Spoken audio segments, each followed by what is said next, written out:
جبرنامه گنده ما دم باش. مجرمه و هفته نافچه سلیما قرصه. امه به بنای و برنامه سلیم و هاوردوره باشتر بناسیم. سلیم جهش نافچه قرصه یکه. نافبر سلیم و قرصه 31 کیلومتره.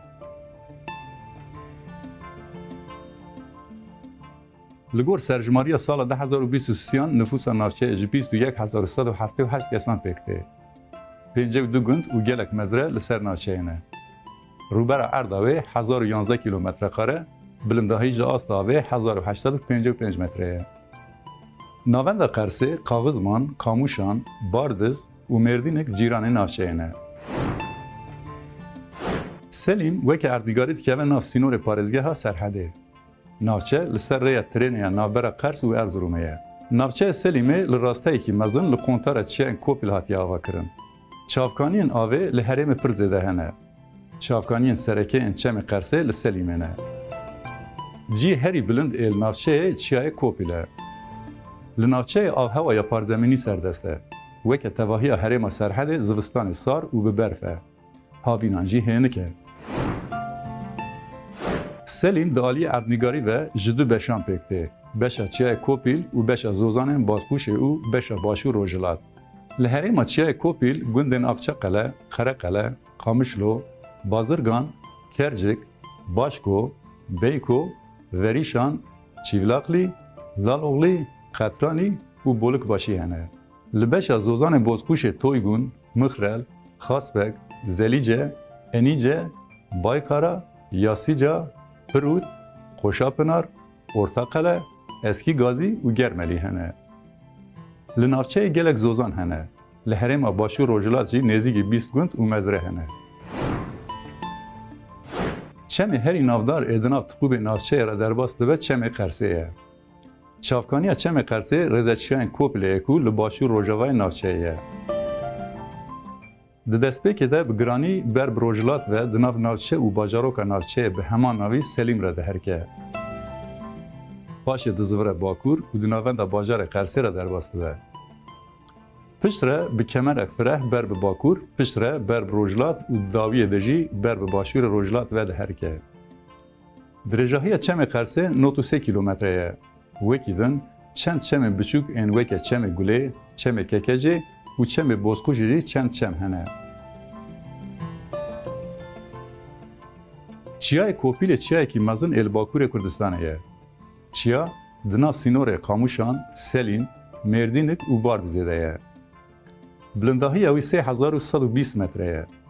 ناو چیای کلن کوپیله.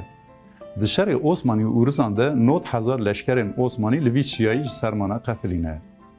جبرگوی پشتی آوابونا کومارا ترکیه جبو بیرانی نوان ناو چیا کرنه الله اکبر. چیا لباکور روجوای ناوند قرص و قاموشانه. جبر چیبونا خواه یک جچیان فتلونکی اورژنیکه. حوزه چم قرصه، چم کوری و چم تورتوم جهب ود قطینه.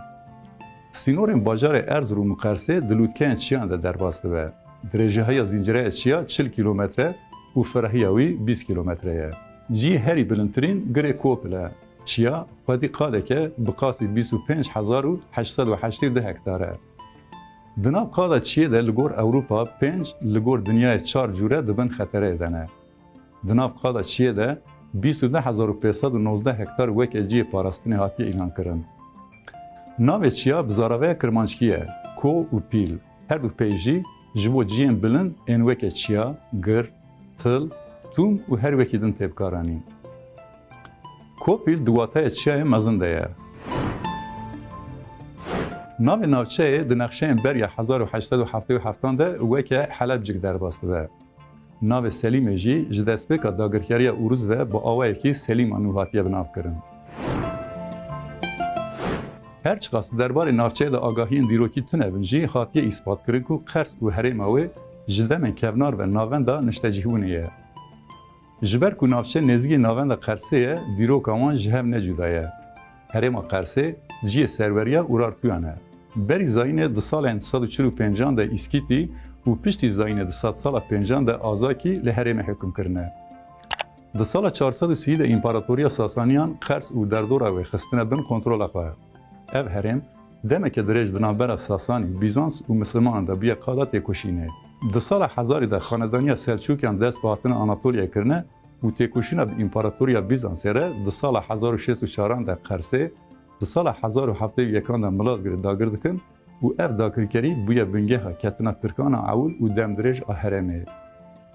Qers û derdora wê di sala 1353 de ji aliyê Gurciyan, di sala 1239 de ji aliyê Moxolan ve û pişt re jî ji aliyê Tîmûrî, Qereqoyînî û Aqoyînî ve hatiye girtin û di sala 1502 de ketiye bin kontrola Sefewiyan.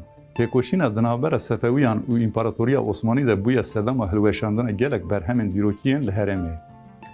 Bi sefera Iraqê de serdema Kanûnî Sultan Silêman de herêm teqez radestî Osmaniyan tê kirin. Piştî ku di sala 1823 de peymana Erzeromê bi Îraniyan re tê îmzekirin, li herêmê têkoşîna bi Rûsyayê çar dîklet dest pê kir. Li gundê Koşa Pinarê muzexaneya jixaniyên Kevran ku di nav xwezayê de dîtbariyeke hêja pêşkêşî geştiyaran dike heye. Li navçe û hawrdorê ciyê herî balkêş ev dere. Geştiyarên ku jiyana gundewarî û çanda Kurdistanê meraq dikin, dikarin biçin herêmê û serdana vê derê bikin. Di nav tesîsê de 6 xanî, 2 rûniştgeh û baxçeyekî mezin hene. Di heman demê de li muzexaneyê bi dehan amûrên çandinî jî hene. Di xaniyan de meriv dikare bi dehan amûrên çandiniyê yên weke das, dasok, qirim, fanos, çire, lembe, mîx, qibalek, pixêrî, xalîçe, dene, bêr û cûreyên her wiha hene. Di heman demê de ciyê pêşandan û xelatan jî heye. Di nav muzexaneyê de pêşandana cirît avêtinê, siwarbûna hespan û çalakiyên tûr û kevan jî têne kirin. Kesên ku bixwazin biçin dîtina xirabeyên aniyê, gola Çildarê, qada Kaşûneya Qamûşan û qesra İshak Paşa û türbeya Ehmed Xanê dikarin di ser vê derê de derfetê çûn û hatinê bi dest bixin. Muzexane 10 kilometre dûrî Selîmê, 25 kilometre dûrî qada Kaşûneya Qamûşanê û 36 kilometre dûrî navên de Qersê ye. Li piraniya gundên Selîmê endamên eşîra Bekiran hene ku piştî bûyerekî ji xwe re weke leqab redkî dibêjin. Li gor nivîskar û profesorê Kurd Mehrad İzedî Bekirî bi serê xwe konfederasyon e. Navenda eşîrê herêmên Amed, Sêrt, Êlih û Çewlîgin. Endamên eşîrê ji van herêman belavî Ermenistan, Azerbaycan û gelek herêmên din jî bûne. Beşek ji yên piştî salên 1800 û hetanî 1900 vedgerin herêma Serhedê ji xwe re wekî leqab redkî dibêjin. Bekiriyên ku bi navê gavestiyayî tên nasîn li Bilîs, Şirnex, Parpêt, Çewlîg, Botan, Amed û Xerzanê cî warin. Gabezî û Gaçelengî li Serhed û Rewanê, Gamirî jî li Xoresanê ne. Di nav serok eşîrên Êlê de li Serhedê yê herî navdar Gulî Cewher axa ye.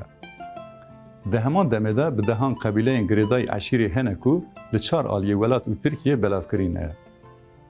Eşîra Bekiran eşîreke ku bûye parçeyek ji dîroka Kurdistanê. Her wiha hin kesayetên weke mêrxas reşoyê Silo jî dane afirandin.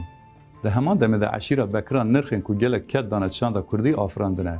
Yên herî girîng, dengbêj Reso, Şakiro û Zahiro ne. Em jî bi beşek kilama Mîrbek ku di guhê guhdaran de cî girtiye bi deng û awaza dengbêjê Nemir Şakiro xatirê xwe ji we dixwazin. Dem baş.